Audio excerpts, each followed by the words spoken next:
全民穿越公路求生，推开了小木屋，我走了进去。屋内是一个类似于起居室一样的空间，一圈沙发，一个大电视，厚厚的地毯。只不过我总觉得这个起居室有点奇怪，那就是对着我的那面墙实在是太干净了。另外2面墙上都或多或少挂着一些装饰品，但是在我对面的这面墙上却异常的干净，一点东西都没有，显得有些不协调，有点奇怪啊。我走了过去，轻轻地敲了敲，发出了中空的声音。我拿出了一把汽油动力锯，对着幕墙锯了下去。深处1寸之后，汽油动力锯遇到了强大的阻力，甚至还冒出了火星，后面有钢铁，果然有东西。我感觉很兴奋。这一次我没用提示系统就找到了一个隐藏房间。我回到车里，叫来了几个自走机械，开始拆墙。3下2下，一整面幕墙就被拆了下来。原来在幕墙之后还有一扇钢铁大门，传动轴什么的都隐藏得很好。那扇幕墙也是通过升降打开的，怪不得没有设计挂件，原来是怕被挡住。把这大门给我拆开。几个自走机械开始行动。让我惊讶的是，这大门十分的厚重，厚度居然达到了30厘米，里面还含有部分钛合金，这几乎可以当做核战庇护所的外层大门了。这里面到底是什么地方，保护的这么严密？我又叫来了几个自走机械，加快了拆解大门的动作。不出5分钟，整扇大门被拆解成了金属锭。大门后面露出了一条宽阔的通道，足有7、8米宽，4米多高。一条长长的甬道以斜坡的方式不断地向着远方延伸。我向下看了看，甬道黑漆漆的，不知道通向哪里。就在这时，甬道下面传来了轰鸣声，似乎有什么东西开了过来。甬道中一个30人规模的快速反应部队正在接近，载具共计7辆悍马，2辆突击炮，距离2000米。30人，2个突击炮。我刚想要用导弹反击，不过我害怕将导弹将隧道炸坏了，那就难办了。我想着想着，忽然眼前一亮，立刻翻回到了车里，取出了2具单兵云爆弹。快速反应部队，看看能不能快得过单兵云爆弹。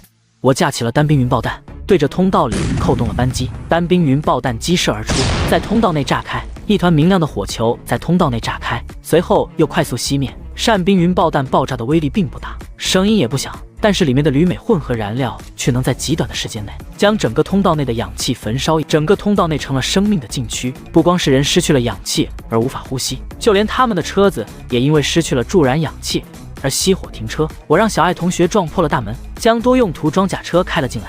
此时根据检测，通道内已经可以让人通行了。我立刻跳到了车里，向着通道里冲了过去。往前开了不到1000米，我就发现了通道里停着几辆车，抬头的是一辆悍马，后面是2辆突击炮，再往后又是几辆悍马。悍马车上的成员都躺在自己的位置上，双手死死地扯着自己的脖子。我看了看死的几个人，准备继续向前走。通道的尽头不知道还有多少人在等着我，要是停在这里拆解车辆，会给对方更多的准备时间。就在我要走的时候，我忽然发现一个问题，那就是悍马车上的那2个人居然一模一样，双胞胎还是克隆人？我连忙驱车来到了后面几辆悍马车上查看，所有悍马车上的人都是同一副面孔。这是个生化基地。我好奇心更重了，开动装甲车加速向前驶去。通道不是一直向前，而是螺旋下降。经过了连续转了3个折之后，提示系统忽然弹出了提示音：前方1000米发现警卫室，对方正在组织防线，做好迎接扇兵云爆弹打击的准备。这些家伙也有单兵云爆弹？我惊了，得是多不要命的家伙才会在通道里留存单兵云爆弹这种武器，是准备和敌人同归于尽吗？我急忙刹车，随后启动了防护系统，一发单兵云爆弹射到了装甲车上，白色的铝镁混合剂在燃烧，通道内的温度迅速升高，氧气急速消耗，一段空间形成了氧气真空区域。不过我的车子为了涉水和在海水区潜伏，将所有的缝隙都填死了，外面的铝镁混合溶剂几乎很难烧进来，而我车内又有高级生态源，根本不缺氧气。一发单兵云爆弹对我几乎造不成任何伤害，但是我还是决定陪他们演上一出戏。我缩在车里一动不动，片刻之后，一群穿着特战服的人从黑暗之中走了出来，以包围的队形将车子围拢了起来。领头的人挥了挥手，一群戴着呼吸面具的特战队人员立刻手持武器冲了上来。我见状，立刻启动了1130进防，看到弹出来的武器，那些围拢过来的特战队人员立刻知道中计了，当即就要逃跑。可是这里是通道，根本就没有任何障碍物，一连串子弹扫过，通道里的特战队纷纷被打成了筛子。我略枪声一听，我就跳下了车，将那些人脸上的呼吸面具摘了下来。果然不出我的所料，这些人全都是一模一样的脸，全是克隆人。果然有问题，走，进去看看。我跳上了车，加速向着里面冲去。我敢肯定，这里面绝对有好东西。车子一路向里走，道路两旁不时地跳出穿着特战服的克隆人进行截杀。这些人有的拿着反坦克手雷，有的拿着火箭弹，还有的一些拿着反坦克枪，反正都是各种针对性的设备，而且还几乎没有重样子。不过在提示系统面前根本不够看，都被我远程狙杀了。看着越来越高级、针对性越来强的武器，我敢肯定对方一定有着通信设备，不然根本无法将信息传递过去。我想到这里，直接打开了电子对抗系统，开启了全频道阻塞，对频道无线电信号进行干扰。这是我能用的最高级的打击通信的手，也是仅有的手段。如果对方使用的是有线通讯，那我就没什么办法了。让人惊愕的是，当我启动全频道干扰之后，袭击竟然也奇迹般的停止了。会不会有诈？是不是在设埋伏？看到效果这么好，我心里都有点没底了。我有些担忧的降低了速度，小心翼翼的查看着周围的情况。当经过一个转弯的时候，我忽然看到了一个警卫室，警卫室半开着门，一个身影在不断的晃悠着。有人！我下意识的就将1130斤防炮对准了这家伙，在马上就要攻击的时候，我大喊了一声：“住手！”我总感觉眼前这个家伙有点奇怪。我靠了过去，用机械臂轻轻地打开了警卫室的大门，里面的景象让我惊愕万分。原来此时警卫室里面简直可以用群魔乱舞来形容，一个克隆人在原地兜圈子，一个不断的在椅子上起来坐下，一个人在往弹匣里填充子弹，但是弹匣里明明已经填充满了，但是他还是在重复这个动作，甚至还有一个在不断的接着咖啡，哪怕咖啡已经溢出来了，他还是这么静静的看着，一点停止的意思都没有。所有人的都在做着重复的动作，一直持续着，对我的到来充耳不闻。这些人干嘛呢？看到这些人的样子，我感觉自己仿佛是在看一张不断循环的动图。全民穿越公路求生，我发现这些人就像是一群失去了操控的机器人，忠实地执行着最后一个命令。等等，机器人！我眼中一亮，莫非这些克隆人还有人在操控不成？小爱同学，待会关闭阻断1秒钟，随后重新打开干扰器。明白。小爱同学关闭了一下电子战系统，那些克隆人立刻向着我冲了过来。那个装填满子弹的克隆人立刻将弹匣一扣，对着装甲车扣动了扳机。小爱同学见状，立刻启动了电子战系统，所有的克隆人都保持着最后那个向前冲的动作，一直冲到了我的装甲车旁边，还在不断的向前跑着，看起来十分的滑稽。那个开枪的克隆人在打光了子弹后，还在不停的扣动着扳机，仿佛根本就没意识到没有子弹了。果然是靠无线频道操控的，要是这样的话，那只要我开着电子战系统，那岂不是可以平推这里了？早知道就早点打开了。我控制着1130斤防炮将这些克隆人打死，然后跳下了车，进入了警卫室里。我随手打开了武器柜，里面全是各种冲锋枪和突击步枪，下面摆放着4具不死鸟火箭弹，外加1具榴弹发射器。武器装备还算不错。我转悠了一圈，没有新的发现后，便开着车继续向前前进。我这一路又经过了7、8个警卫室，每个警卫室里都是10多个人的样子，穿着同样的特战服。不过武器柜里的武器却是越来越先进。到了第10个警卫室的时候，我已经能在武器柜里看到超频电磁枪了。在柜子的下面，我还发现了一枚战斧导弹。这玩意要是启动了，别说我的装甲车了，哪怕整个通道都能直接炸坍它。我看到这个东西，不由得擦了一把冷汗。幸亏弄到了电子战系统，要是让这些家伙启动了这玩意，就麻烦了。我小心翼翼地将战斧导弹拆了下来，带回到了车里。威力这么大的武器，这些克隆人把持不住，还是我亲自掌握比较好。一连穿过了10个警卫室之后，转过了一个转角，我前方忽然豁然开朗。在通道的前方是一片亮堂堂的区域，光滑整洁，到处都是金属器械，仿佛是一个实验室的样子。小心，前方有激光放射器！我吓了一跳，立刻仔细向着前方查看起来。经过一番细致的查，果然在前方通道的墙壁上发现了激光放射器。在一段短短10米的通道上，竟然放置了18个激光放射器，其中有4个更是横向将通道拦成了5等分。这是要跟我玩古筝计划？我要是没注意到这些东西，冒冒失失的开了过去，恐怕还真要被这些激光放射器切了香肠。我启动1130机炮，将这些激光放射器一一打爆，又检查了一遍通道，确认没有任何陷阱之后，我驾驶着多用途装甲车开了过去。穿过了通道，我进入了一个巨大的实验室之中。实验室里到处都摆放着各种机械，显示屏上显露出了各种数据和模型。在最中央有一台巨大的液晶屏幕，一个半边金属、半边人脸的虚拟形象出现在屏幕上。立刻离开，闯入者！你进入的是联合制药的私人领地，请你立刻离开，否则我们将进行武力驱逐。武力驱逐？你们刚才做的那些难道不是吗？原来这里是联合制药的地方。我说这里怎么会有这些东西？既然是联合制药的话，那就不奇怪了。好了，你不要和我打什么官腔了，外面已经成了废土，联合制药也龟缩起来了，如果我没有猜错的话，你这里应该也被放弃了，否则不会只留下一些没有脑子的克隆人。把有价值的东西拿出来给我看看，如果让我满意了，我就直接离开；如果不能让我满意，我就将这里毁掉，然后再搜刮一番，是保留自己，还是保存秘密，然后被我翻出来，你自己做抉择。当然，为了证明一下我的话语的真实性，我可以先做个试验让你看看。001，伴随着我的话语，001从车里走了出来，来到一台机器前，直接将那台机器切开，随后还原成了金属锭和金属零件。怎么样？考虑好了吗？我想你不需要多少时间吧。对于你这种级别的来说，应该在0.01秒之内就能计算出得失比率才对。好吧，确实是相信你的话的收益更高。这是联合制药储存在这里的信息，你可以打包带走离开。声音说着，在电子屏幕上罗列出了一大长串资料。我看了看，全都是各种克隆人的数据和研究资料，以及无线电遥控克隆人的研究。看来这里是一个专门研究克隆人和相关试验的实验室。对这些资料，我直接用硬盘打包带走，准备拿去给莉莉丝做研究。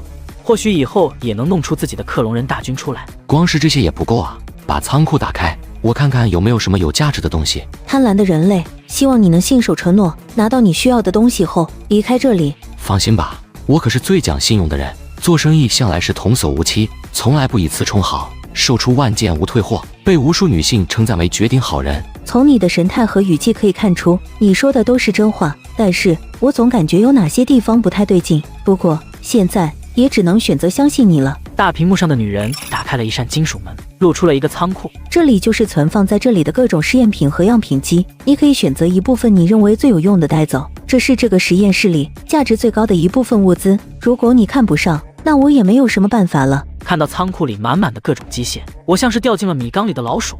这多不好意思啊！虽然我嘴上说着不好意思，但是脚下的动作却一点都不慢。最后一个字还没说完，人就已经冲进了仓库里。贪婪的碳基两脚哺乳动物。我左摸摸，右看看，检查着有没有适合我带走的东西。迎面我就看到了一个巨大的如同棺材一样的金属箱子，上半截是透明的，下半截是金属的，里面是白色的软衬，怎么看怎么像是棺材。这是什么玩意？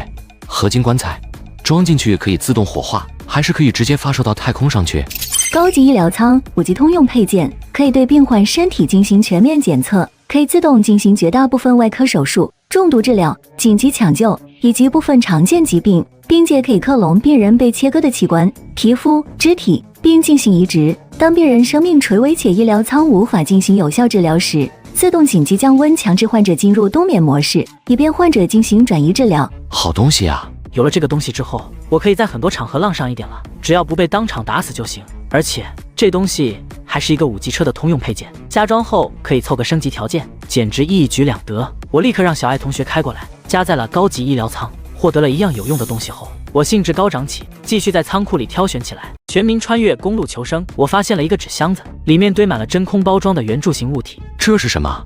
魔幻扇冰能量棒，单冰口粮。为了丰富士兵的口感，联合医药一共研究了666种口味。备注：主导这一项目的研究员在将能量棒配发到作战部队体验后，第2天被打了黑枪。在调查员品尝过能量棒之后，宣布开枪士兵无罪，并将这些能量棒彻底封存于此，并标注为危险品。这些家伙就是娇生惯养坏了，再难吃也不至于打黑枪吧？我随手撕开了一个能量棒，咬了一口，然后我的脸就绿了。他手里这个能量棒居然是鼻屎味的，我差点当场就吐了出来。要不是发明者已经死了，我都想把对方绑到导弹上，然后发射出去。我本来是想将这些玩意扔掉的，不过这玩意我不吃，但是可以卖出去啊。反正我正好讨厌本区域的这些玩家，就交给他们去消化吧。将一箱能量棒收起来后，我继续翻找。榴莲会飞鱼罐头，100寸触屏电视，能加热食物的冰箱，绝对不会透光的玻璃，敲击一下就会报时的时钟。看着这些没什么卵用的玩意，我头都大了。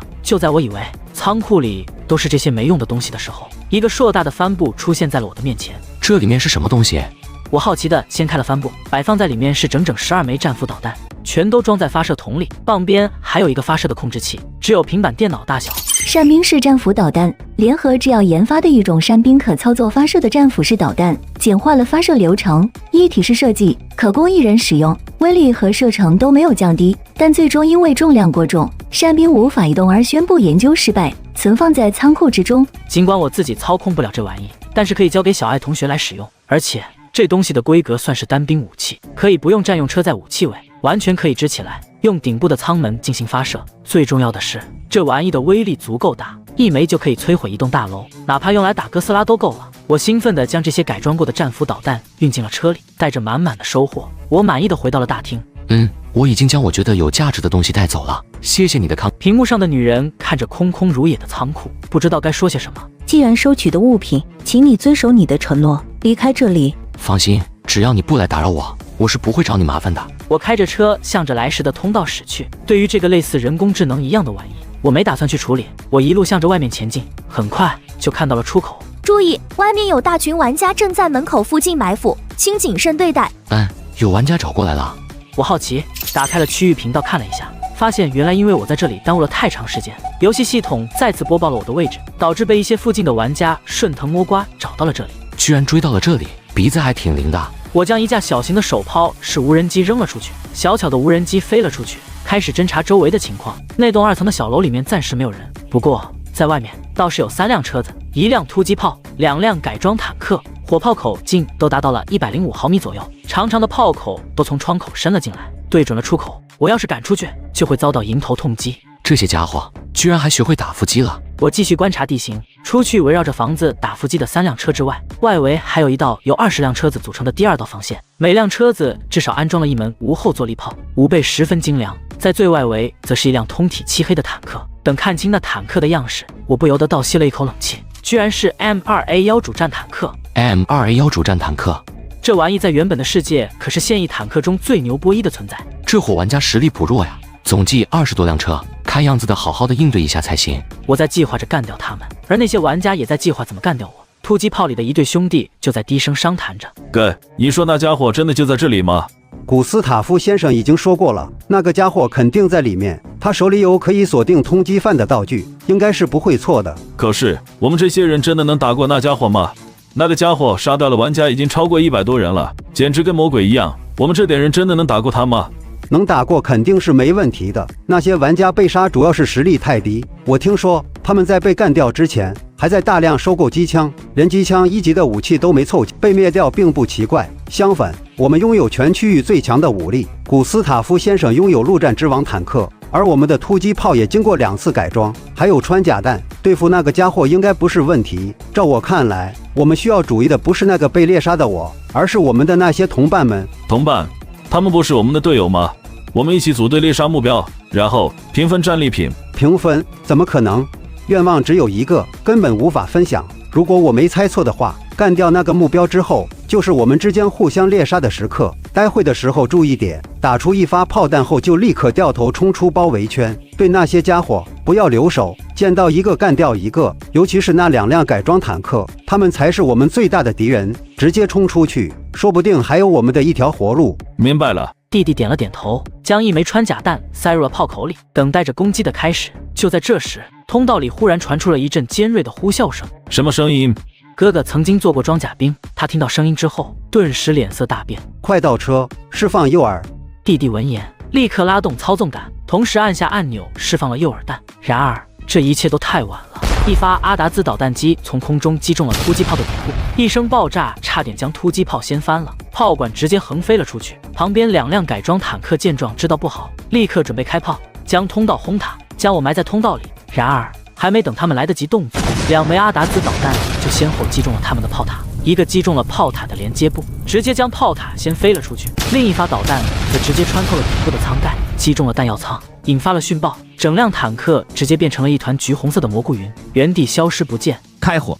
看到第一波埋伏的玩家被悉数干掉，古斯塔夫面色不太好看，不过这也在他的预料之中。在他的预案里就有关于第1轮埋伏玩家被干掉后的后续计划，甚至他还把计划预案通知了相应的玩家。执行计划备。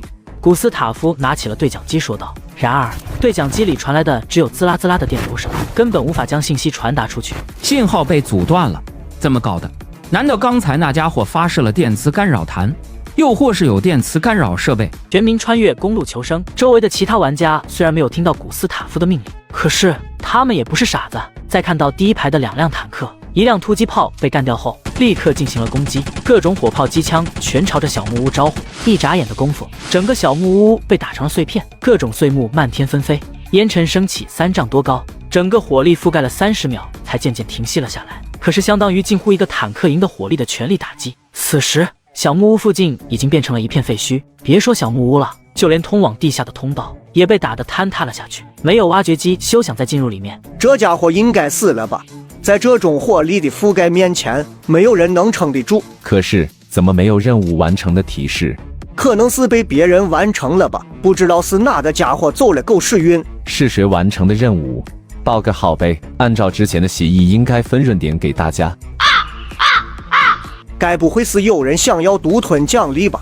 这可不地道！你别以为藏着不说话我就找不到你，区域系统里肯定有提示，我只要一看，我操，那个家伙没死。什么？没死？怎么可能？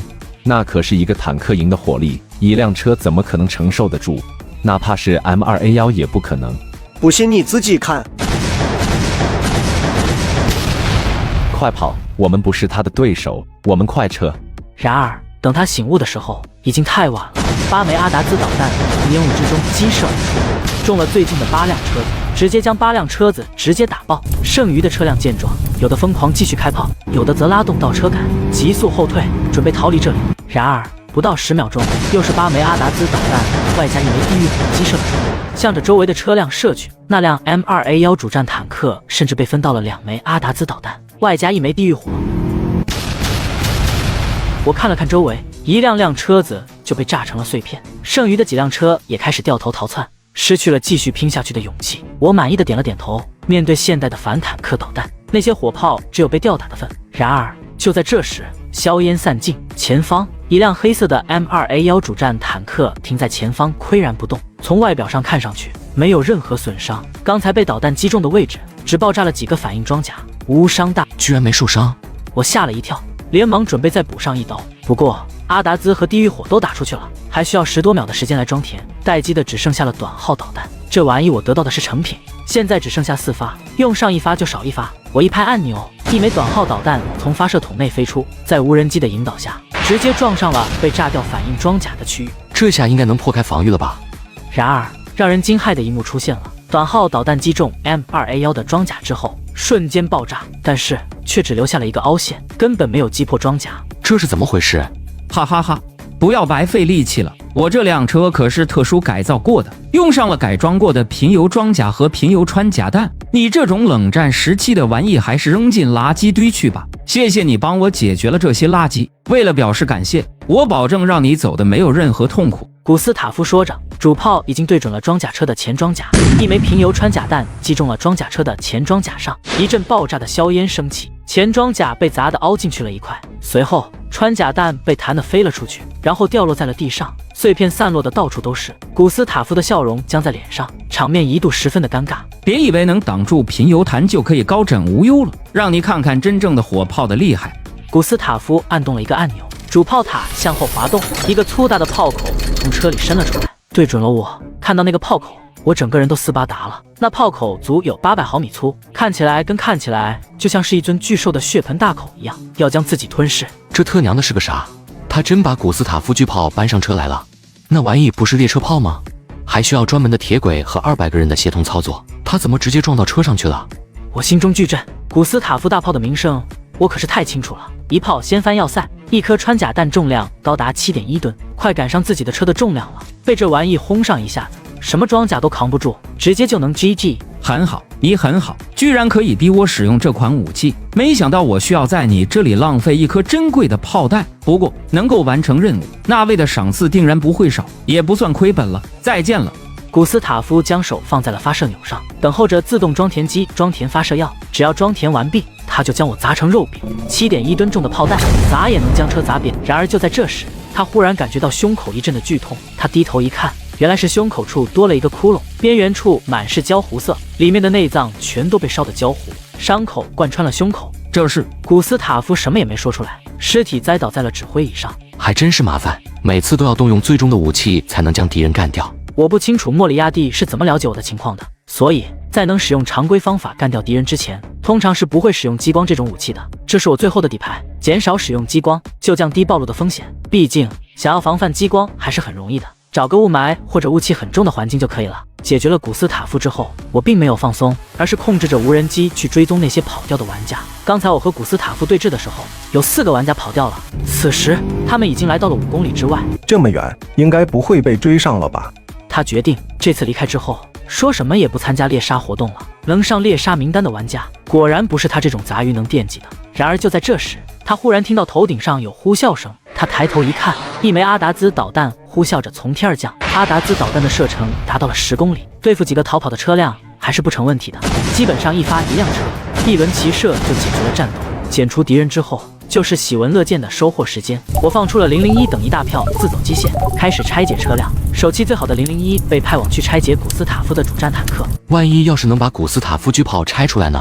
那么粗大的管子，光是看着就足够霸气，拿出去也有排面。我在一旁等着。尽管古斯塔夫的车可是有平油装甲，但是还是挡不住001的电锯。整辆坦克花了大概1个小时被拆解成了金属锭，其中我还弄到了100多单位的平油。等到古斯塔夫的主战坦克被拆解掉之后，001举着一张图纸来到了我的面前。干得漂亮，还真的弄到了图纸。我兴奋地将图纸展开，我看了一眼，有些失望，并不是我最想要的古斯塔夫巨炮图纸，而是平油装甲的制造图纸。平油装甲5级汽车专用配件，只能装备于装甲车、主战坦克及以上的重型车辆，具有良好的防穿透性，可抵御125毫米的平油穿甲弹的攻击，可与任何装甲融合。长期在平油装甲内接受辐射，容易罹患癌症，需在装甲内增添防辐射装置。制作材料100单位平油，100单位高级金属锭。好东西啊！加装了这玩意，就能再一次提升我的装甲车的防护等级。全民穿越公路求生，我立刻制作了一份平油装甲，加装到了装甲车上。因为平油装甲和原本的钛合金装甲进行了融合，所以并没有覆盖遮挡掉最外面的变色龙迷彩。不过有一个问题，那就是杀掉这些玩家之后，我的红名等级来到了 LV1及152至200，距离升级又近了一步。收拾完了东西，我开着车向着前方驶去。向前开了一段路，我开到了一条公路上。刚刚到达公路上，天色便黑了下来。此时已经到了傍晚6点，我停下了车子，查看了一下区域频道。此时区域频道里没什么人说话，应该是玩家都在各自的小群里讨论，这样区域频道里就变得冷冷清清的了。除了一条一条的讣告之外，没什么消息。我讨厌这个世界，没法窥屏，我感觉自己少了好多乐趣。让小爱同学放了一首化身星海，自己则去厨房做饭去了。因为兴致不太高，我只做了2大碗葱香排骨面，草草的吃了一顿。饭后去高级生态园里逛了一圈，发现各种植物都长势良好，因为各种蔬菜水果太多，绝大部分都被做成了酒和酱菜，只有少部分每日新鲜的才会被留下来当做储备。各种水产品如泥鳅、鲤鱼之类的也长势良好，咸水湖里的海草也长出来了，扇贝和海参在湖地乱爬，看起来生机盎然。我感觉按照这个规模发展下去，自己的这个高级生态园迟早会发展成一方小世界。出了生态园，我又回到了莉莉丝的实验室看了看。莉莉丝留下的那颗蛋仍然是原来的样子，不过个头倒是带了不少，好像长了1倍左右，也不知道什么时候能孵化出来。看着这个蛋，我总感觉心情有些异样，这里面多多少少也蕴含了我的一些精华，让我总有一种血脉相连的感觉。这感觉有点怪啊！我挠了挠自己的头，总感觉哪里有些不太对劲。可是我站在原地想了半天也没想起来到底是哪里不对，索性也就不去管了。在我的眼中，只要是想不起来，肯定不是重要的事情。转悠了一圈，回到了驾驶位上，我收到了苍小空的私信，大致内容是：由于我今天大杀特杀，导致很多玩家心中都对我升起了一丝恐惧。他们那个小群里有一些玩家想要放弃，不过更多的人觉得我应该是凑巧才做到的。只要他们齐心协力，好好的谋划一番，未必不能成。这2派人在小群里吵得不可开交。还有这种情况？我觉得自己好像并不用杀掉所有的玩家，只要把他们打怕了，就没有人敢打自己的主意了。到时候莫里亚蒂的谋划就不攻自破了。这倒是可以利用的一点，得好好谋划一番才行。我熬了大半夜，一直到凌晨3点才睡着。由于睡得太晚了，我直到6点才起床。此时游戏系统已经放出了今天的信息，由于季风、洋流等条件影响，东南大部分区域病毒浓度正在急速提升，在室外无防护状态下，感染率提升至100%，贝塔病毒密度大幅度增加，贝塔病毒致死率翻倍，变异率翻倍；伽马病毒密度增加，致死率提升30%，变异率提升30%。请广大玩家远离东南区域。这是什么？驱逐玩家还是别有目的？我敢肯定，这后面绝对是游戏系统捣的鬼，甚至是莫里亚蒂直接出的手。东南方向病毒密度提升，难道是要把玩家往西北方驱赶？那里有什么东西？算了，管他想要干什么，反正只要我实力足够强，再小心一点，就不会有什么大问题。小爱同学向着西北方前进，不过这次沿着公路走，看看能不能捡几个物资箱。明白。小爱同学加速向着前方驶去，我这边一马当先向前驶去，其他小群里可就热闹多了。靠，搞什么？怎么东南方向突然病毒浓度提升了？我昨天刚沿着公路往东南方跑了一天，结果今天告诉我要掉头往回跑，我怀疑游戏系统在针对我。楼上别搞笑了，你以为你是谁啊？还针对你？被悬赏追捕的那个玩家才是真的被针对了。我估计啊，这一次是游戏系统防止他乱跑，故意圈定了一个方向，让大家去追。否则这么大一个地图，那家伙想要藏起来，简直太容易了。只要他想躲，带着我们兜圈子就行，哪怕我们人数再多上10倍，也不太容易找到他。都别嚷了，有哪位大哥帮我出主意？我现在走的这条公路是从东北方往西南方向走的，我是应该继续沿着公路走，还是穿越荒野往西北走啊？水有避孕药，昨天晚上玩得太嗨了，没把握住。要那玩意干嘛？你能活到有明显反应那一天？有人搞颜色，楼很快就歪了。看着频道里纷纷扰扰的话语，苍小空不由得露出了鄙夷的神色。就这群乌合之众，还想要和老板比？幸好我做出了最明智的选择，没和你们这群蠢蛋站在一条船。随后他整理了一下心思，将小群里情况整理了一下，报告给了我。知道了，干得不错，等明天给你点好东西。真的吗？谢谢老板，我一定把工作做好，争取多潜入几个群，打探回来更多的消息。与此同时，在一个路口处，10多辆车子停靠在公路两侧，这些车子大部分都画着联合制药的车标，在公路之上布置了钉板和钢铁巨马，一副拦路的模样。一大群穿着黑色特战服的联合制药保安，手中拿着突击步枪，倚靠在车门后面，充当第二道防线。2个穿着黑色皮夹克的玩家则鬼头鬼脑地混迹在这些人之中。一个眼圈有些发黑的玩家悄悄地对着旁边的玩家说道：青哥，你说我们在这喽真的能等到那个叫什么13的家伙吗？这小子有点邪性啊，不光要被我们追杀，就连这些 NPC 都参与进来了。他到底干了什么啊？该不会是找到了什么 bug， 恶意刷 bug 被游戏系统发现了吧？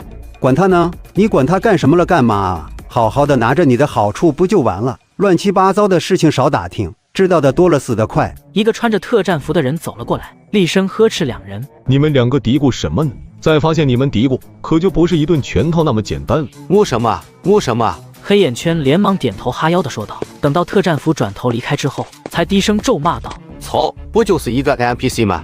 慌什么？找到了机会，非得把你还原成数据不可。少说2句，再让他听到了，非得打你一顿。昨天挨的揍都忘了。放心吧，青哥，我心里有数，肯定不能让他听见。忽然他看到天空中一道闪亮的光点划过。青哥，你看，大白天还有流星呢。你说什么胡话呢？做梦呢吧？流星那个亮度白天能看见。等等，卧槽，那是导弹，快卧倒！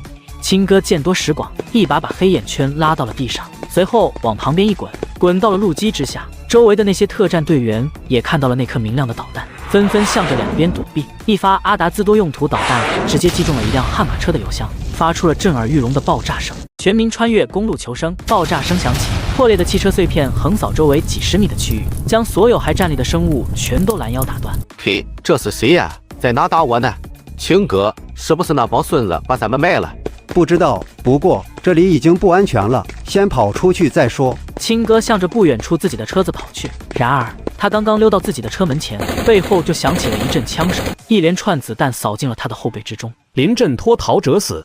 阿德，你们这帮傻缺，被洗脑了吧？在这喽硬听着挨着，你们傻了，老子可没心情陪你们送死。可是那些联合制药的人根本就不用正眼看他，只是偶尔用手中的枪瞄着他。如果他敢擅自跑开，等待他的绝对是7.62毫米的子弹。黑眼圈不敢再像青哥那样大张旗鼓的跑了，他贴着地面一点一点的往外挪着，生怕引起那些联合制药的人员的注意。黑眼圈的期待并没有等待太久，又有3发阿达兹导弹从远处袭来，命中了几辆悍马车，几辆车子接连爆炸，将周围的那些联合制药的人员炸了个人仰马翻。好机会！黑眼圈发现没有人注意他，立刻猫着腰向着自己的车子跑去。然而就在这时候，一连串子弹从他的面前扫过，黑眼圈硬生生地止住了自己的脚步。黑眼圈转头一看，在他旁边不知道什么时候多了一辆涂着水泥公路颜色迷彩、由多面体拼接而成的颇具现代工业美感的装甲车。在装甲车的上面一门1130近防炮正对准了他。别开枪，我投降，我也是玩家，大家都是自己人，有什么事都可以商量。你是谁？来这里是干嘛的？我是宫本茂，是骷髅会的，来到这喽，是奉我们老大的命令来这喽堵截13的。你知道的，现在所有的玩家都在堵截那个家伙。啊，你们怎么敢肯定那个家伙会走这条路？难道你们还有定位追踪的东西吗？怎么可能？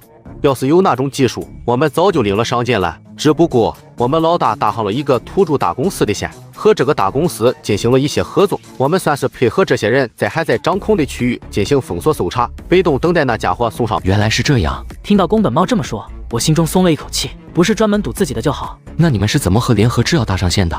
你们提前来过这个世界？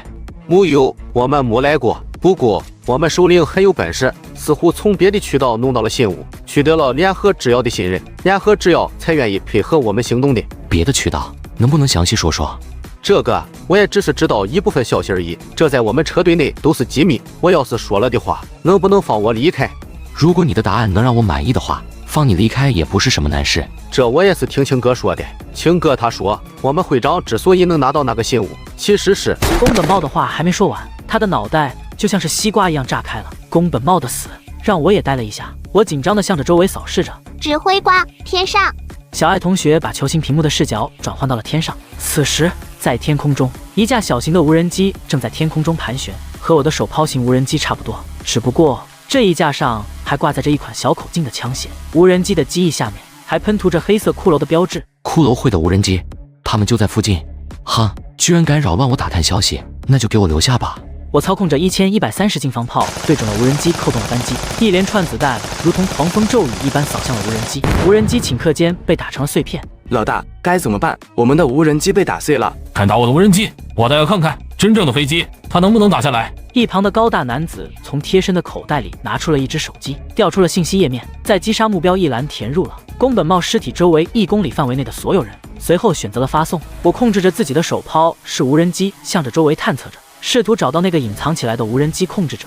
就在这时，天空中一阵阵雷鸣声响起，打雷了。我抬头向着天空中仰望，这一看顿时吓了一跳。从远处的天空中，居然有一架 A10攻击机从远处飞来，在它的机翼下面还挂着4枚 MK-82型航空炸弹。这种炸弹的重量可是足有200多公斤，要是扔到我头顶上，不知道装甲车的车顶抗不抗得住。操！我看到俯冲而来的 A10攻击机，连忙控制着多用途装甲车蛇进行皮走位，试图躲过 A10攻击机的攻击。然而，那架 A10攻击机似乎并不忙于攻击，发现没有什么好的攻击机会后，直接俯冲而过，随后高高拉起，继续在天空中盘旋起来，试图再次攻击。这家伙还真执着，就认准我了是吧？呵呵，既然你这么阴魂不散，那就别怪我不客气了。此时，那一架小型手抛无人机也发现了控制无人机击杀宫本茂的那群人，就在距离我西北方向12公里的位置，沿着公路一直走就到了。呵呵，原来在这里。我一踩油门，向着西北方直冲了过去。在12公里之外，一辆超级豪华的房车之内，一个高大的男人正拿着手机，盯着100英寸的巨大显示屏，面色阴沉似水。他就是骷髅会的首领阿卜杜拉。刚才让 A10攻击机袭击我的自然也是他。显示器上显示的正是 A10攻击机传回的画面。此时，我的多用途装甲车正急速向着他们这边冲了过来。按照我的速度，如果没什么意外的话，几分钟之后我就会冲到他们的面前。老大，他冲我们过来了，是不是发现我们了？应该是巧合，他距离我们足有10多公里，怎么可能发现我们？估计是打算沿着公路逃跑，正好赶巧了。老大，可不能让他冲过来啊！这小子的近防炮太厉害了，居然将我的遥控无人机都击落了。放心，他冲不过来。阿卜杜拉盯着屏幕上的我，随后对 A10攻击机发出了强袭的命令。指令发出后 ，A10攻击机会不惜一切代价进行攻击，不将目标摧毁，绝对不会返航。在弹药耗尽的时候，还会发动神风攻击，而代价就是今后阿卜杜拉可以召唤的飞机之中会永远的减少一架。快点，再加快点，就这么撞上去，给我干掉他！我就不信4枚 MK-82航空炸弹还干不掉你！阿卜杜拉眼中满是兴奋的光芒。然而，令他震惊的一幕出现了。装甲车的顶部忽然翻出了一个导弹发射架，导弹发射架来了个180度大转弯，对准了俯冲下来的 A10攻击机。一个发射筒的圆盖飞了出来，一枚阿达兹多用途导弹呼啸而出，向着 A10攻击机射了过去。快闪开，闪开！全民穿越公路求生，阿卜杜拉拼命地按着手中的手机，输入着紧急躲避的命令。然而他却惊讶地发现，信号怎么也发不出去，屏幕上出现了信号断开、正在重连的字样。不光如此，就连屏幕也忽然间变成了花屏，信号消失。怎么回事？一群废物，把车上的武器全部启动。既然飞机杀不了他，那我就亲自去会会他，看看他到底有什么厉害的。那些手下闻言，立刻跑到了自己的工作岗位上，启动着车里的一个个武器，装作自己很忙碌的样子，生怕被阿卜杜拉迁怒。此时，我利用阿达兹导弹和电子战系统骗杀了 A10 攻击机后，加速向着前方驶去。我敢肯定，这个 A10 攻击机绝对和前面的那群人有关。我一路风驰电掣地向着前方赶去，12公里的距离，几分钟就赶到了。远远的，我看到公路上有4辆汽车一字排开，好像正在等我。这4辆车好像是游乐园的花车一样，每一辆都披挂了一个动物的外观。第一辆车的外形像是一只巨大的大象，第二只像是一只迅猛的犀牛，第3只则是一只巨大的蜥蜴，最后一只则是一条毒蛇。外形看起来活灵活现，做工十分的精良。这是什么车？用的什么改造方法？看到我出现了，几辆动物造型的车子猛然加速，向着我冲了过来。那只大象的鼻子高高的举了起来，对着我的装甲车喷出了一股绿色的酸液，那些酸液喷得超乎寻常的远。我的装甲车距离它们足有300多米的距离，就被酸液喷到了前装甲上。前装甲发出了刺啦刺啦的腐蚀声，还冒出了阵阵的白烟。旁边蜥蜴外形的车见状，也是一张嘴，一颗篮球大小燃烧的火球向着我袭来。不过这颗火球刚刚飞到了一半，就被小爱同学控制着1130近防炮凌空打爆。篮球大小的火球凌空爆炸，从球体之中冒出了大量的幽蓝色火焰，散落的到处都是。这些火焰的温度异常的高，一簇小火苗落到了一棵大树上，大树瞬间燃烧了起来，变成了一株巨大的火炬。我见状急速后退，力图拉开双方的距离。这时，那辆犀牛外形的车急速向着我所在的方向冲了过来，巨大的犀牛角像锋利的撞角一样，向着装甲车撞了过来。我见状，一边急速后退，一边思索着解决的办法。犀牛车的驾驶员按下了一个车子的尾部打开，一个小型的火箭发动机露了出来。只要他按下加速按钮，他的车子能在瞬间提升到800迈，这个速度已经可以和某些飞机媲美了。他相信下一秒他就能将我的装甲车撞成碎片。就让你成为我手中的第10条性命吧。驾驶员眼中冒着兴奋的光芒，摸到了加速按钮。然而就在他要按动按钮的时候，忽然他的胸前出现了一个手臂粗细的大洞，洞口周围冒着焦糊的味道。他艰难地抬起头，愕然发现自己引以为傲的前装甲板不知道什么时候多出了一个大洞，直接贯穿了整个车头。空洞的边缘满是焦糊融化的痕迹。这是怎么回事？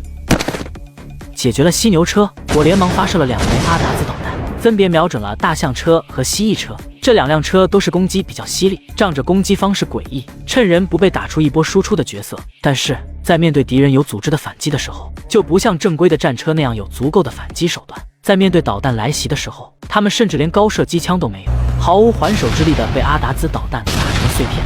剩下的那辆车呢？解决了3辆车之后，我开始扫视着周围，寻找着最后的那一辆巨蟒外形的车辆。然而他惊愕地发现，那辆巨蟒车不见了，跑哪去了？在上面。小爱同学驾驶着车子急速后退，同时操控着近防炮急速攻击。一辆巨蟒形状的车子砸在了我原本所在的地方。此时，巨蟒外形的车体的两侧张开了一道道巨大的羽翼，看起来就像是神话之中的羽蛇神一样。看到自己的攻击没有得手，巨蟒形状的车子再次加速，车子再次腾空而起，向着我砸了过来。把地狱火都给我用上，把它给我干下来。明白。小爱同学立刻发射了3发导弹，2发阿达兹导弹一左一右攻击巨蟒车的7寸位置，而那枚地狱火导弹朝着巨蟒的大嘴射了过去。巨蟒车见状想要躲避，可是3枚导弹都有激光制导，又怎么是移动能躲开的？3发导弹接连击中了蟒蛇外形的车子，攻击7寸位置的阿达兹导弹差点将舌头和身体部分炸得断裂，而舌头部分更是被一枚傻大黑粗的地狱火导弹直接炸成了碎片。花里胡哨的，小心！小爱同学忽然喊了一声，车子急速向着旁边冲。怎么回事？一阵阵火炮的声音在不远处响起，巨大的声音，就连在车内的我也被震得耳朵嗡嗡直响。什么火炮？声音这么大？我向着前方看去，这时我被眼前的一幕惊呆了。此时，那辆豪华的巨型房车已经将侧面对准了我，从房车的侧面伸出了密密麻麻的炮口，每个炮口都冒着白色的硝烟。这是把房车改成风帆战列舰了。我愕然地数了数炮口的数量，足足36门，单侧36门，两侧就是72门。这还不算其他的火炮，这种规模哪怕是在以火炮数量称雄的风帆战列舰时代，也足以称得上是2等战列舰了。这家伙到底是怎么改的车？也不怕这种程度的火炮起哄把自己搞散架了？此时房车已经完成了转向，那36门火炮又对准了我。还来！我一脚油门踩下，车子向着旁边冲了出去，一阵硝烟弥漫。房车上的36门火炮一次开火，将我原本所在的位置炸成了一个方圆10几米、深度5、6米的巨大弹坑。一击未中，巨大的房车再次转向，将满是火炮的车身对准了我。我此时已经调整好了参数，看到巨大房车还没完全转过来，立刻按下了发射钮。为了确保将房车干掉，我直接发射了4枚阿达兹导弹，外加1枚地狱火，几枚导弹毫无偏差地击中了巨大的房车。一阵巨大的爆炸声响起，一团蘑菇云从地面上升起，剧烈的冲击波将我的多用途装甲车都吹得平移的2米，各种破碎的金属碎片如同疾风骤雨一样打在了我的装甲上，发出乒乒乓乓的响声。这家伙在车里存了多少军火，居然能引出这种级别的爆炸？敌人跑了，正在向着西北方向逃窜。这还能跑了？我连忙一脚油门冲过了爆炸区域，向着前方望去，在几百米开外，一个房车的驾驶室正在急速向前奔驰，后面还安装了一个巨大的火箭发动机。转眼的功夫就已经跑出去1、2公里了，眼看着就要脱离我的视线了。跑得还真快！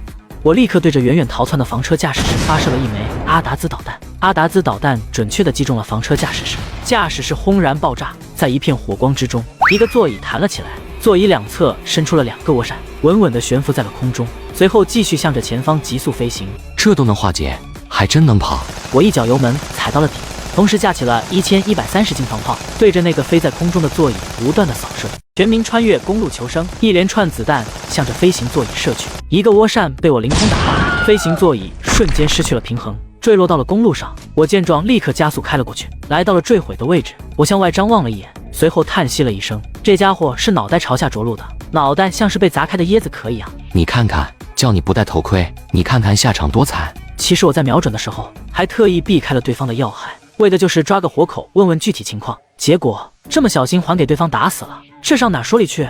算了，先搜刮一下再说吧。我无奈地开始搜刮尸体，在尸体身上我搜刮出来一个手机模样的东西，飞机召唤器，特殊设备，可以从库存飞机之中召唤一架飞机进行攻击，可以通过召唤器决定飞机的攻击模式，可收纳飞机丰富库存。目前库存福克 DR-13以及1架，斯图卡捷 U87 俯冲轰炸机1架， D3A99 式舰载轰炸机1架。看着手中手机模样的飞机召唤器，我不知道是该哭还是该笑。这个飞机召唤器是个不错的装备，但是这库存的飞机也太拉胯了吧。现在看来我又多了一个任务，那就是在时机得当的情况下去收集几架飞机扩充库存。不过唯一值得高兴的就是飞机被召回之后会自动恢复被消耗的弹药，但是有一个冷却的时间，在此期间无法再次召唤这架飞机，可以理解为保养和加装炸弹的时间。不过越落后的飞机冷却时间越短，比如那架福克3E飞机，冷却时间只有半个小时，部署起来比较灵活。我摆弄了一会飞机召唤器，随后将其放到了口袋里。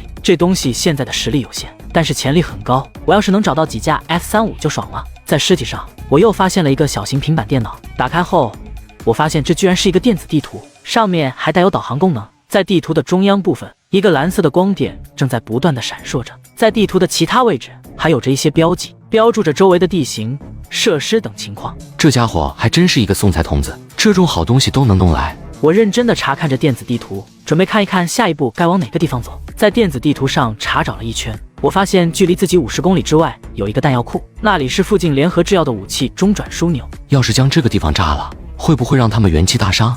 反正也不远，去看看也是好的。我收起了电子地图，准备去那个弹药库。就在这时，我感觉到有人在拉自己的衣襟，我低头一看，居然是001，他手里还拿着2张图纸。原来他看着那些被我打爆的车，感觉有些可惜，就全都拆解了。不过因为很多车太碎了，基本上不能说是拆解了，只能说是组装。红明的特效没触发，所以只弄到了2张图纸。还真是勤俭持家的好孩子，干得不错。我缓缓地展开了图纸。蜥蜴车改装图纸，特殊改装图纸，将车子改装为蜥蜴外形，外鳞甲装甲可抵御75毫米口径迫击炮射击，可射出燃烧弹，射程1500米。燃烧弹内插有凝固汽油和镁铝燃烧剂，温度炽热，可融化钢铁。没什么用的玩意，可以找个机会卖出去。我翻开了第2张图纸，串联式12磅火炮制造图纸，4级房车专用配件，加装后可以获得72门12磅前膛炮，自动填装，遥控攻击。原来是前装火炮啊！看到火炮说明，我失去了兴趣，也是只能贩卖的东西。回到了车里，我想了想，将蜥蜴车改装图纸扔给了苍小空，让他帮忙贩卖了。而那张串联式12磅火炮制造图纸，我则将效果截图发给了毛子哥。我记得他的老婆娜塔莎开的就是一辆超级豪华的房车，这张图纸他们应该会喜欢。果然，不出10秒钟，毛子哥就回了消息：多少钱？我买了。用同级别的图纸换，你知道的，我不是太缺那些基础的物资。这个啊，我商量商量，现在财政部归我管。没事，我可以给你留着，你慢慢商量。我启动了汽车，向着电子地图上标注的那个军火库开去。过了片刻，毛子哥回了一条消息：你看这个怎么样？我看到毛子哥发来的消息的时候，神色顿时激动了起来，因为毛子哥发来的正是一架彩虹4无人机。彩虹4无人机，中程察打一体无人机，最大航程3500千米，续航35小时，巡航速度150千米1小时，巡航高度5000米。侦察设备：高空摄像机、4R 雷达、通讯设备5倍，4枚精确制导炸弹。发来图片的时候，毛子哥还有些不好意思，这无人机虽然性能不错，但是实物不是图纸，无法批量制造，而且精确制导炸弹也只有4枚而已，使用过了就没有了。最麻烦的是，这可是一个一展18米的大家伙，车里根本装不下，怎么运走又成了一个大问题。这东西可是一次性的，你考虑好了要不要？毛子哥不太想要坑我，毕竟我是仅剩的一个供应他酒的供货商。没关系，换了。我现在刚好有一件事情需要侦查一下，有了这架无人机就方便了不少。我完全可以将其收入飞机召唤器自带的机库里，只要不被击落，我就可以利用飞机召唤器的恢复功能，拥有了源源不断的精确制导炸弹。真的吗？那太好了！毛子哥兴奋极了，他对那个串联式12磅炮可是眼馋极了，恨不得现在就将其装备上。2个人完成了交换，都觉得自己赚大了。我将车停到了路边，一架巨大的无人机出现在公路上。我拿出了那个如同手机的飞机召唤器，打开屏幕，对着飞机按下的收纳键，从飞机召唤器上放出了一道白光，将彩虹4无人机笼罩了起来。过了约莫5分钟之后，白光才渐渐消散，彩虹4在原地消失，而我的飞机召唤器的屏幕上多了一个召唤彩虹4无人机的选项。成功了！有了这个玩意，我对敌的手段也就更丰富了。不过日常侦查还是要靠手抛式无人机，简单便宜，还没有冷却时间。我感觉自己的综合实力又上了一个新的台阶，对付军火库的信心更充足了。我哼着歌，向着军火库的方向开去。军火库并不在我所在的这条公路上，而是在一条相邻的平行公路上，中间间隔着50公里的荒野。只要穿越荒野就能看到军火库。我将车子开下公路，准备穿越荒野去寻找那个军火库。然而我刚开了2步，忽然停了下来。等等，我现在有彩虹4了，这东西的最大航程可是3500公里，直接让它飞过去炸掉不就完了吗？为什么我非要亲自过去？我拿出了飞机召唤器，准备试试彩虹4的威力。我摸出了手机大小的飞机召唤器，进入了机库，在选择页面点选了彩虹4无人机，查看了一下状态，各种状态都是满值，状态良好。我小心翼翼地点选了出击，白光一闪，屏幕上彩虹无人机不见了，到哪里去了？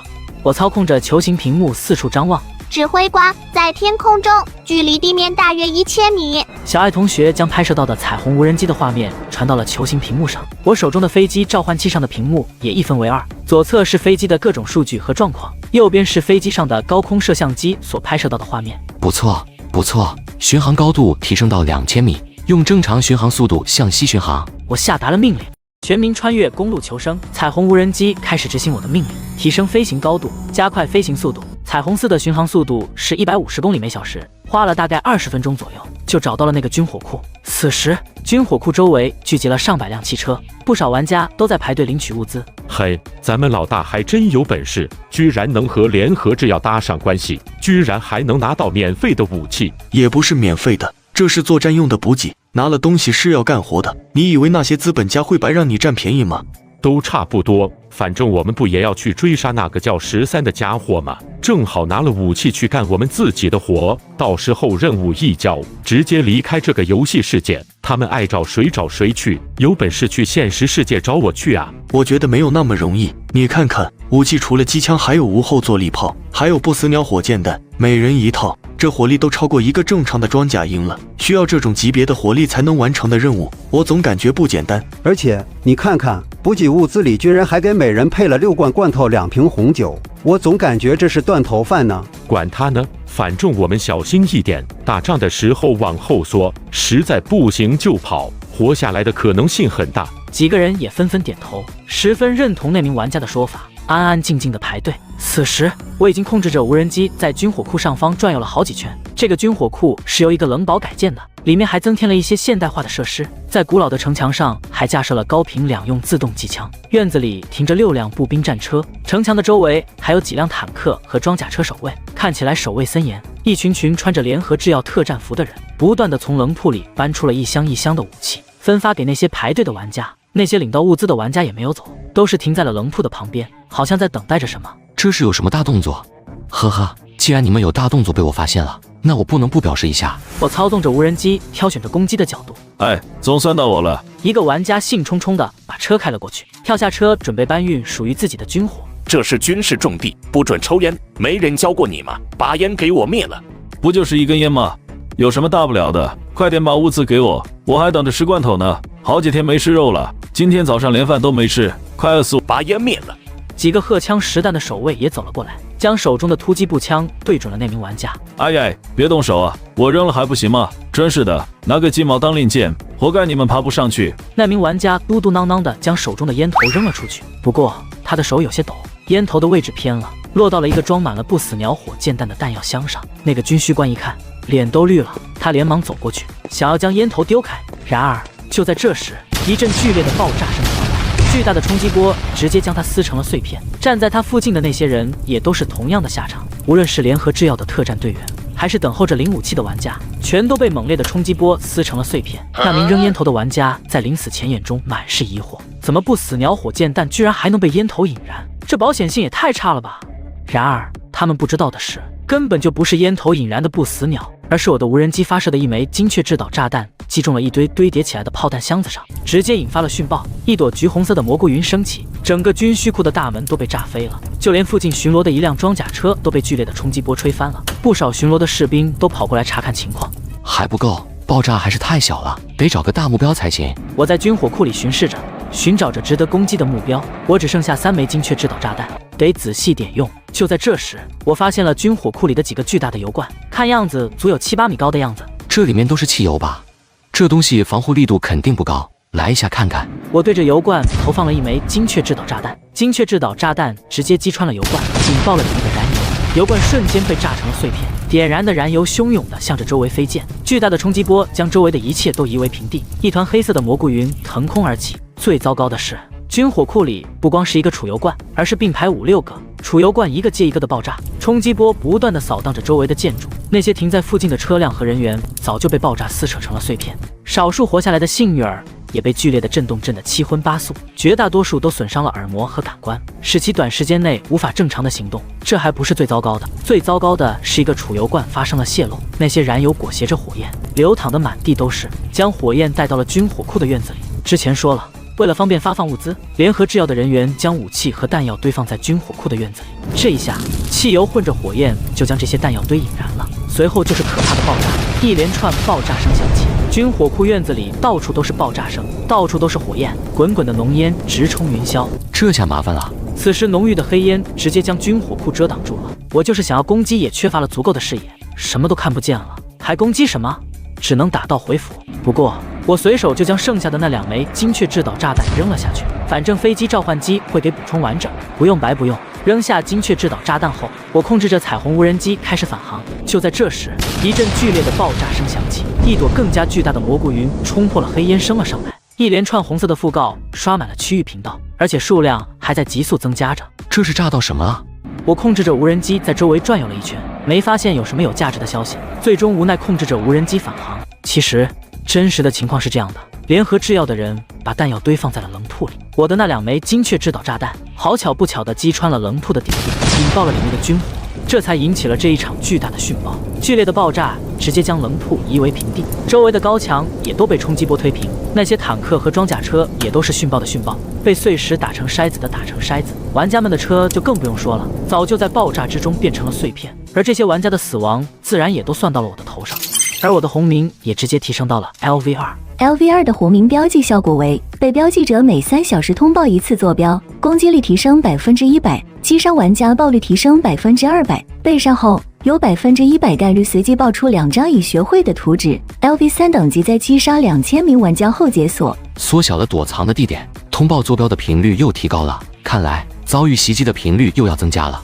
烦。由于你袭击了联合制药的军火库，引起的联合制药的震怒，现在联合制药发起了对你的通缉，并加入了对你的围剿之中。姐，好像说的之前就没参加一样。瞥了一眼提示，我开始引导着无人机返航。根据提示，无人机得飞回飞机召唤器所在区域的上空后，才会被自动收纳回机库里。全民穿越公路求生，我正在专心地引导着无人机返航，那些小群里却炸开了锅。刚才我一瞬间击杀了200多玩家，将所有人都吓得不轻。但这家伙是怎么弄的？居然一下子就击杀了这么多玩家！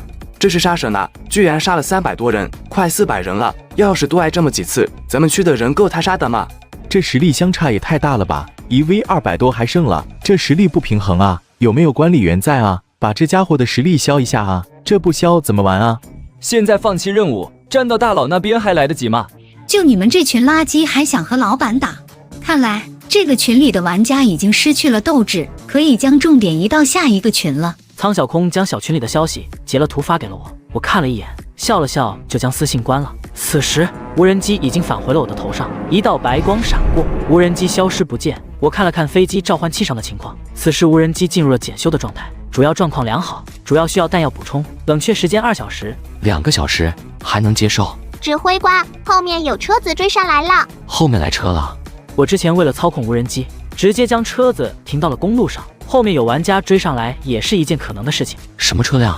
指挥官，发现大量火箭弹向我方袭来，数量为60枚，口径100毫米，初步判断为红外导引头火箭弹。启动红外遮蔽器，加速撤离，用1130镜防炮击落靠近的火箭弹。阿达兹导弹和地狱火导弹做好发射准备，发现目标就进行反击。我将操控权交给了小爱同学，我自己则放飞了一架手抛式无人机作为空中引导和监控。小爱同学立刻启动了红外遮蔽器，车子向前撤离，车顶的各种武器一一弹了出来，做好了发射准备。一连串火箭弹落在了我原本的位置，轰然爆炸，直接将我原本的位置炸出了一个直径10多米、深度达5-6米的大坑。这是谁？居然有这么大的手笔！原先都是我用火箭弹覆盖的方式去打击别人，现在居然有人用同样的招数来打我，这让我有些不爽。我倒要看看你是个什么东西。很快，袭击者的样貌就通过无人机传回了球形屏幕上。看到无人机传回来的图像，我的下巴都差点掉了。这到底是个什么玩意？屏幕上的那个东西样子很奇怪，最下面是2条宽大的履带，正在急速行驶，看速度绝对不低于100迈。履带之上是4条粗大的支架，每一个支架上至少挂着4个外挂式的火箭弹发。支架之上是一个方方正正的盒子，上面满是各种齿轮和蒸汽管道。在盒子的正面是一座双联装的203毫米的炮塔，两侧各有2挺双联装的同轴蒸汽机枪，在箱子的两侧还各有2门105毫米的副炮，同样也有同轴蒸汽机枪。在箱子的外侧各有一条粗大的机械臂，一个机械臂上是巨大的钻头，另一个上面则是一把巨大的斩剑刀，那刀身足有40米长，像是一只撞角一样，笔直地伸向了前方。在箱子的顶端则是一个325毫米的主炮，外加2座4连装的同轴4连装的蒸汽机枪。这特么是车，更像是个机器人吧？这玩意当初是怎么上的飞艇？还是说它是从别的区并过来的？我认真地翻了一下记忆，发现自己从来没有见过这么1号人。后面那个疑似蒸汽动力的战斗机械人已经来到了我预习的位置，里面的驾驶员看了眼地上的大坑，不由得皱了皱眉头。不愧是被游戏系统悬赏通缉的家伙，有点水平。我已经开始兴奋了，希望这一次的对手不要太弱，能让我施展出自己的真正实力。驾驶员转动炮塔，对着我所在的方向开了火，各种口径的火炮一起开火，并连机枪也都射出了子弹。各种口径的炮弹、子弹汇聚成一股金属风暴，向着我袭击而来。狗东西，不讲武德！我的车子猛地向着旁边加速冲出去，躲开了原本所在的位置。之前所在的位置又被各种口径的炮弹砸出了一个个大坑，像是月球表面一样。你连续攻击了2次，轮到我了。此时我的导弹已经锁定了目标，我当即发射了4枚阿达兹导弹和1枚地狱火导弹，剩下的4枚阿达兹导弹也做好了准备，随时准备发射。导弹。蒸汽动力战斗机械的驾驶员不情愿地按下了一个按钮，一台全电力的机器启动了起来，全频道阻塞，各种信号被扰乱，几枚阿达兹导弹和地狱火导弹竟然全都偏离了轨道，射向了空处。这家伙也有电子战系统？你不是蒸汽动力吗？怎么用纯电子的东西？这太不讲道理了吧！我也急忙启动了电子战系统，和对方的电子信号进行对抗。居然逼得我使用了电子设备，你成功的激怒了我，我要把你碎尸万段！蒸汽动力战斗机械挥动着40米长的斩剑刀，向着我的多用途装甲车砍了过来。要是那刀砍中了，哪怕我是平油装甲外加钛合金装甲，估计也扛不住。我连忙驾车向着旁边窜了出去，40米长的大刀砍到了水泥地面上，竟然砍出了一道10多米的裂口，细密的裂缝更是像蛛网一样向着周围蔓延。我见状一脚油门，装甲车猛地向前加速离开。小子，有本事别跑！你不是上了通缉令吗？哪有这么胆小的？有本事过来跟我来一场男人之间的较量！那人挥动着40米长的大刀在后面不断的追赶，大刀左挥右砍，将地面砍出了一道道裂缝。你觉得我傻吗？和你硬拼？好啊，有本事停下来让我打呀！停下来，这可是你要求的，你看好了。巨大的蒸汽动力战斗机械猛地停了下来，40米长的大刀忽然脱手而出，像是一座小山一样，向着我的装甲车砸了过去。甘霖呀！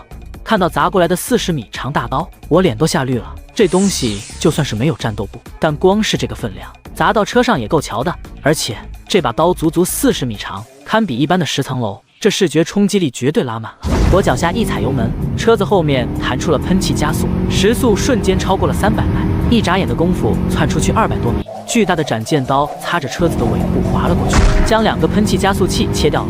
我的多用途装甲车也借着这股力道冲了出去，没有造成更大的伤害。巨大的斩剑刀掉落到了地上，在地上划出了一道数10米长的壕沟，水泥路面崩碎，细密的裂纹蔓延出去100米之远。小心，麦克斯正在启动杀招，左手上的钻头才是真正的攻击，注意躲避。这只是障眼法。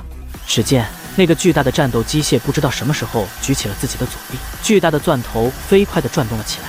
忽然，钻头发出了一声尖锐的嘶鸣声，钻头被从机械手臂上射了出来，后面喷射着火焰，向着我的多用途装甲车射了过来。我看得清楚，那巨大的钻头直径至少3米，上面一层层都是细密的倒齿，要是砸到他的车上，什么装甲都扛不住。我见状立刻飞速倒车，向着旁边躲避。同时，小爱同学操控着1130斤防炮，对着钻头拼命射击，将巨大的钻头打得微微偏离了轨道。就在这时，麦克斯也抓住了机会，对着我的附近发动了覆盖性的炮击，各种口径的火炮、蒸汽机枪全部开火，力图将我一举灭杀。各种口径的炮弹在我周围纷纷爆炸，大大小小的冲击波不断地震动着装甲车，想要将其撕裂。炮弹破片和机枪子弹组成的金属碎片不断地席卷着装甲车，想要将装甲车洞穿。能把我的全部手段逼出来，你也算是不错了。不过也就是这样了，未来的方向永远都是巨舰大炮，导弹都是一端，这就是一端的下场。